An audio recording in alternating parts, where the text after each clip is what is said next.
kung nag-iingay siya ngayon, si Senator Amy, ito yung naging hiling natin ha, sana nag-ingay din siya nung nakaraan. Kasi maraming ghost projects noong 2020 pa. So, pero bakit tumahimik yata si Senator Amy noon? Kapag ikaw ay nagsalita na merong buwayang mastermind, it means merong alam yung isang tao. It means merong ebidensya itong isang taong ito. Kasi alam niya at kaya niyang ipinpoint kung sino yung buwayang mastermind. Kung meron na siya na ebidensya at naiinip siya, mas maganda po, lahat po yan ay gawan niya na po ng complaint katulad nung ginawa niyang pag-file ng mabilisang complaint laban dati kela SOJ, kela Secretary John Vic. Ang bilis niya po noon kasi meron siyang hinahawakang mga papel after the hearing. So dito po kung siya nagbibintang ng merong buwayang mastermind at pakiramdam ko dahil nagpipinpoint siya, maganda pong idiretso niya na po agad sa ombudsman o sa DOJ kung ano man po ang magiging jurisdiction niyan. Kasi parang napaka-clear sa kanya na meron na siyang siguradong kaalaman. So yun po yung siyempre hamon natin kay Senator Amy.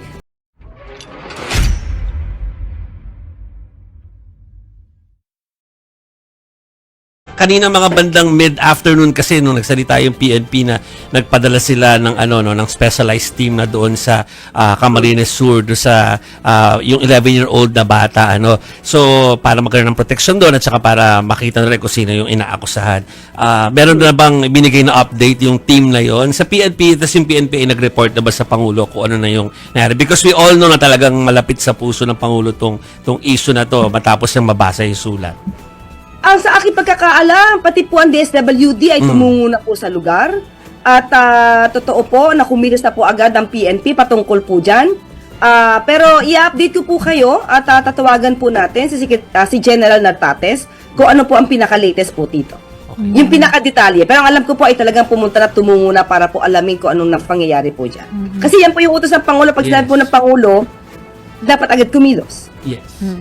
Yusek, alam naman natin na talagang maraming outside factors nung katulad nga nung giyera dun sa Middle East. Pero ano po ang maasahan po natin sa gobyerno? Kasi ang tanong po talaga ng karamihan po, lalo na yung mga hirap na hirap po ngayon, kailan giginhawa ang buhay ng ordinaryong Pilipino sa gitna po nitong pagtaas ng presyo ng petrolyo po?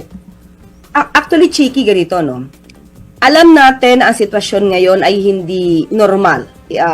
Pero sa lahat ng ginagawa ng Pangulo at ng administrasyon, gusto niya na maramdaman ng mga kababayan natin na may gobyerno nagtatrabaho sa kanila. Hindi ito krisis lamang sa kung ano-anong bansa. Ito'y global. Kumbaga, pangkalahatan ang nakakaramdam. At hindi tayo nag-iisa dito na nakakaramdam ng yung impact ng naging krisis o sigalot dito sa Middle East. Pero lahat po ay ginagawa. Nandyan po ang tulong ng DSWD. Nandyan po ang tulong ng DOLE kasi ipapatupad nila po yung tupad. Nandyan din po ang DOTR kung paano makakapagbigay, makakaginhawa sa pamasahe ng ating mga kababayan. Kumbaga, pati po ang mga magsasaka, pati po ang pag-o-order ng fertilizer, pati po sa kuryente, lahat po to ay ginagawa ng gobyerno sa utos na rin po ni Pangulo Marcos Jr. para, malesen. Hindi po natin talaga masasabing giginhawa tayo sa panahon ngayon. Parang hindi po siya kakayanin. But still, nililesen po natin yung impact at yun po yung gustong gawin ng Pangulo. Lahat po tayo, hindi iisang sektor, hindi dalawang sektor, lahat po tayo ay maranasan natin na makakuha ng ayuda na ibinibigay ng gobyerno. Okay. Yusek, medyo kakambyo lang ako ng topic ha. Kasi po, alam ko kahapon nasagot niyo po yung video message ni Senator Amy Marcos. Pero meron kasi uli siyang ibang pahayag ngayon tungkol naman doon sa Independent Commission for Infrastructure. Nananawagan po kasi siya ng full transparency ng report ng ICI. Ang sabi niya pa, para kipang itinatag yung ICI kung itatago lang naman ang report. Walang ilalantad na buwayang mastermind at tuloy-tuloy lang ang pangungurakot habang nalulunod sa baha at paghihirap ang sambayanan. Ano pong gusto niyong sabihin tungkol dyan, Yusek? Okay, unang-una, dun lang muna ako sa sinasabi niyang walang mapapanagot na buwayang mastermind. Unang-una, ganito, no? Sana, kung nag-iingay siya ngayon, si Senator Amy, ito yung naging hiling natin ha, sana nag-ingay din siya nung nakaraan.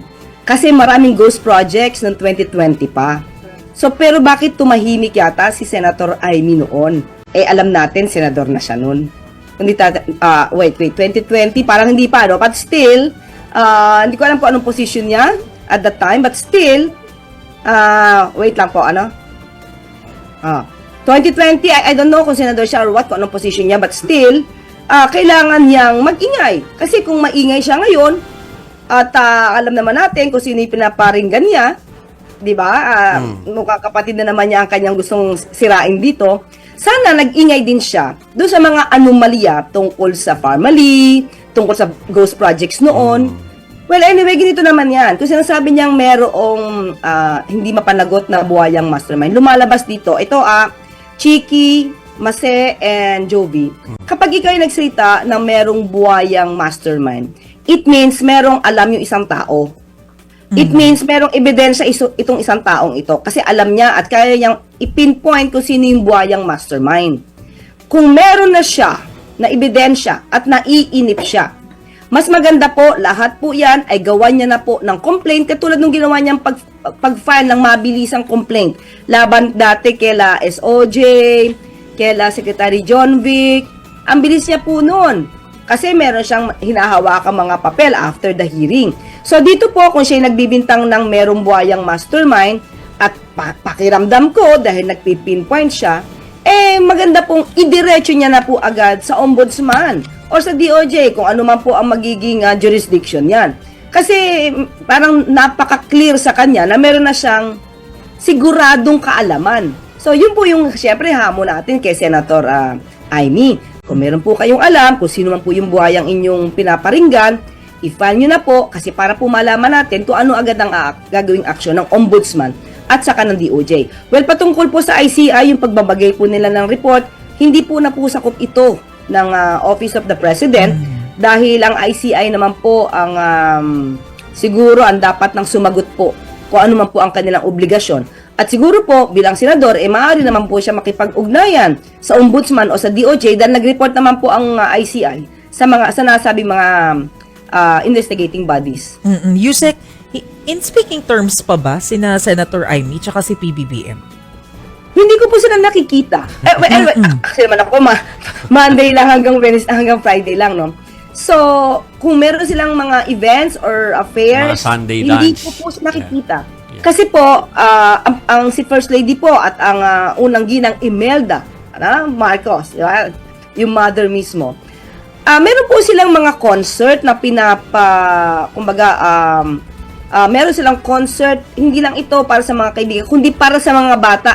Kasi hindi ito nababalita yung konserto.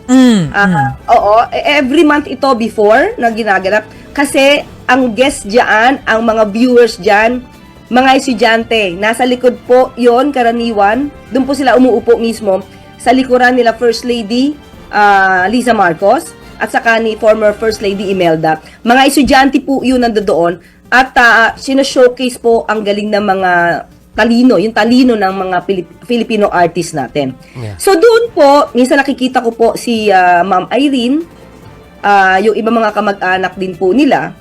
Pero si Senator Amy, hindi ko po siya nakikita. Yeah. So, doon lang yung event na nandoon ako na nakikita ko ibang mga kamag-anak pero siya hindi ko po siya nakikita. Okay. Huling hirit na Yusek before tayo magpaalam ngayong gabi. Kasi Holy Week pero parang overdrive po yung yung mga fake news kung nakikita ninyo, no. Sobra po. Sana yung magbumatol sa fake news. Yung Alex Ayala and Risa Ontiveros, 'di ba? Tapos yung marami pang ibang mga talagang sinasakyan po maski nga kayo tina-target ng fake news, ano ba ang inyong mensahe lalo na at di ba magpapahinga lalo lahat naman tayo magbe-break this no. Actually sa dami ng fake news nila hindi ko na alam, may nagsasayaw ako sa EDSA, may picture ako na may isang hindi ko alam kung taga Cebu yata yun. Na okay naman siya kasi mukhang naman siya, mukhang maka-anti-clear naman siya. Pero nakayakap ako. Actually nung una akala ko ako yun, kaya sabi ko kailan to? Ako mismo nagduda. Ako ba to? Kasi hindi ako nagpapapicture ng ganun, hindi nakayakap Pero nagduda ako. Tapos nakita ko, may nakita akong senyales sa katawan nung picture, hindi ako yan. Pero hindi ko na sasabihin sa inyo kung hindi kasi yun lang yung paraan ko malaman na fake siya. So hindi ako yon. So yung mga lumalabas po na siguro niyo, hindi ko na alam yung iba, katulad niyan, parang kino-connect ako doon sa ibang mga pictures. Hindi po tayo diyan. Tayo po ay at tayo po ay mapagmahal na nanay at mapagmahal na asawa. Oh. Ayan na nga eh. Na may Mapagmahal na asawang loyal. And ever faithful wife. Yeah. Kay PBBM, Yusek. At parang nabasa ko yung blind item na yan. Kaya nga, Yusek eh. Nagulat din naman ako. Actually, tinawanan po yun ni First Lady. Ako din po nagulat ako, my gosh. Saka, wala po tayong condominium. One thing for sure, wala po tayong condominium. Pero mukhang tila sanay na kayo, no, Yusek, na talaga tina-target, ano? I mean, minsan may mga ganun, tina-target talaga Kasi ng ito na fake joking. news. Actually, this is the reason why ayoko sana sa politika dahil may anak ako eh. Mhm. Siyempre tapos babae ako, kung wala sa akin mapupukol, yan lang naman ang gagawin nila. Katulad yung ginagawa nila dati kay VP Lenny. Yeah. Pero since yung asawa ko po ay alam niya ang trabaho ko at hindi po kasi ako lumalabas ng walang kasama. Testigo kami. Testigo kami laging kasama dito. Yeah. Diba? You know Yung that. daughter Diba? ni daughter Yusek nga na daw. maganda. Daughter ko, Kasama sekretary niya ko, sister-in-law ko. So, yung asawa ko, hindi siya kakabahan kasi alam niya naman na hindi natin gagawin kung ano man yung iniisip nila. Mga Gagawin nonsense. Nila, ipupukol nila sa akin na, Yeah. Thank you for answering that. Yusek, na hindi ko na kailangan tumbukin. Pero thank you for Teka, answering Yusek, that. At isa least na lang. yung witness naman kayo na hindi ako lumalakad ng walang kasama. Eh. Yes, yes. Oo, Diba? sinasama Pero wala ni Yusek akong- pati anak niya sa NEB. Yes, That's di ba true. kasama ko sa net? Ah, At saka akong condominium. Yun lang siguro yun. Lang condominium unit. Yusek, sorry, last na lang po. Nasa Ilocos Norte na ba ang Pangulo? Ay, naku Maricel, sorry po, hindi ko po natanong. Siguro Okay. Kaya hindi ko po For the alam. Holy Kasi, Week, eh, no? sa ngayon talaga, nakita niyo naman, bago ako umaten sa inyo, bago ako pumunta sa inyo, ito yung may mga papel na hawak ko, ha? Yes. Yan, talagang pinaghandaan ko kaya, Thank you, Yusek Claire. Salamat, Yeah. Yusek. May datos. Oo. Thank you. Salamat po, Yusek Claire Castro, mga kapatid. Have a Holy Week, Yusek. Okay. Parang, Okay. Parang ang saya nung natin, team natin doon sa huling parte. No? Nasagot na ha.